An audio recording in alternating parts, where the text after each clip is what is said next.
What's going on, everyone? I want to do a quick video on what's called the 80-20 principle. So this is a concept that I've become familiar with in the last year, and honestly it took me a little while to really get to where I feel like I fully and totally understand this concept. So I just want to make a quick video on this and basically explain it in my own terms and give you guys some examples from my own life. That way, if there's anyone out there that hasn't heard of it, um, or anyone that has heard of it, you'll be able to either find out what it is, or you'll be able to get kind of a different viewpoint at this idea. So, first of all, what is the 80-20 principle, and how can you use it to benefit you? Well, when I first discovered this concept, I started researching it online, and I came across this guy. I forget his name, but he was an Italian philosopher and economist, and he basically realized that 80% of the land in Italy was owned by 20% of the people.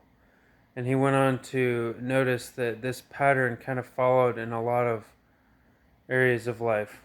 There's the 80-20 rule for relationships, there's the 80-20 rule for business. There's a lot of different ways you can apply the 80-20 rule to your life.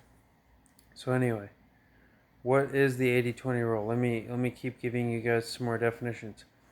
In essence, the 80-20 rule states that 80% of the outcomes are a result of 20% of the causes. So let me use some examples in my life. I had to pick up some crushed concrete from a job yesterday and load it into a trailer. And there were big chunks of concrete and little chunks of concrete. So 20% of my overall effort made the pile a lot smaller and got 80% of the pile down.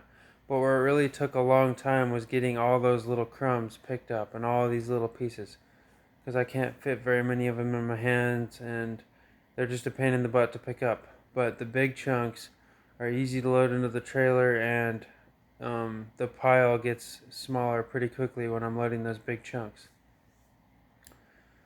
Also, when my coworkers and I show up to a job site and we start framing walls, or we start framing a new building or a house, it's amazing how fast the beginning of the job goes.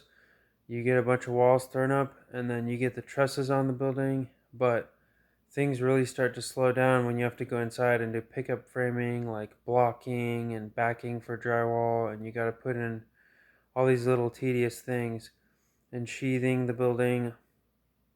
So basically, what I'm saying is 20% of the overall effort is what does the majority of the noticeable work. And then another example I want to use is take a book, for example.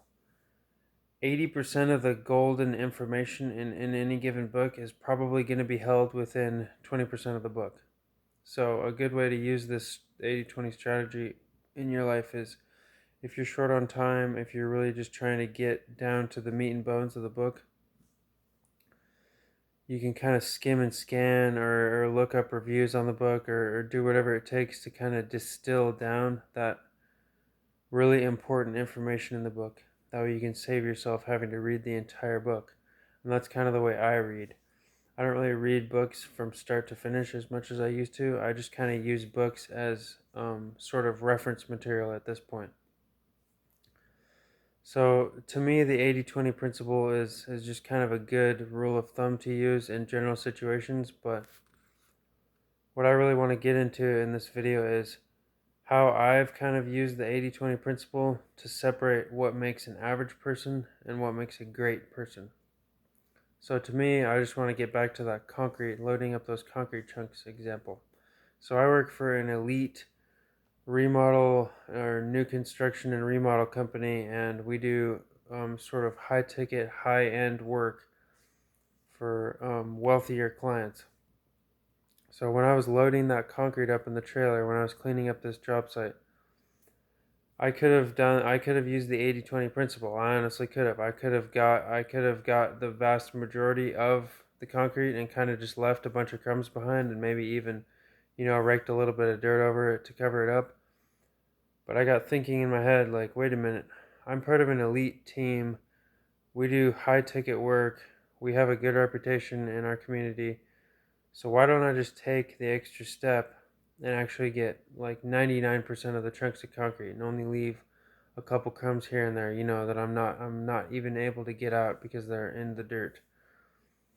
So to me, I use the 80-20 principle in another way when I'm trying to think of how can I be great at something? How can I be above average? How can I go above and beyond?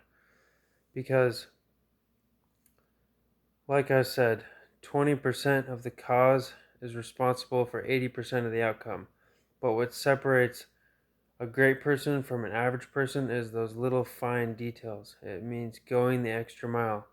Yeah, an average person can get most of the work done and they can do a pretty good job, but an above average person or even an elite person takes care of all those fine little details. And that's what really makes, in construction at least, that's what really makes a project look good in the end, is when all those fine little finished details are all in line, everything's plumb, everything's true, everything's square. It just looks good at the end when you take your time and do all the little details.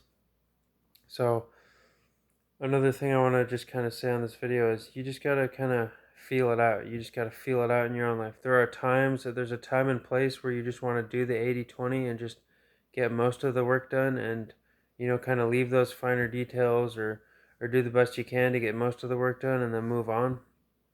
But there's a lot of times where you really need to, especially if you want to be great at what you're doing, if you want to be different, if you want to stand above everyone else, you gotta get into those fine details. You gotta be very, very um, anal about your quality control and whatnot.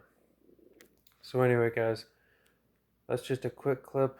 I just wanted to give you guys another explanation of the 80-20 principle. So let's go over it one more time. The 80-20 principle. 20% of the cause is responsible for 80% of the outcome. It definitely took me a little while to really feel like I understand this concept, but if you guys just think about it and meditate on it a little bit, it'll come to you. And you'll be able to see this pattern in a lot of places in life. But anyway, guys, the basic gist of my video is me just telling you that in order to be great, in order to be above average, it's those that focus on those finer details. And that kind of goes for a lot of things in life. So anyway, thanks for watching, and I hope you all are having a good day. I hope you all are moving forward in your lives, and I'll catch you on the next one.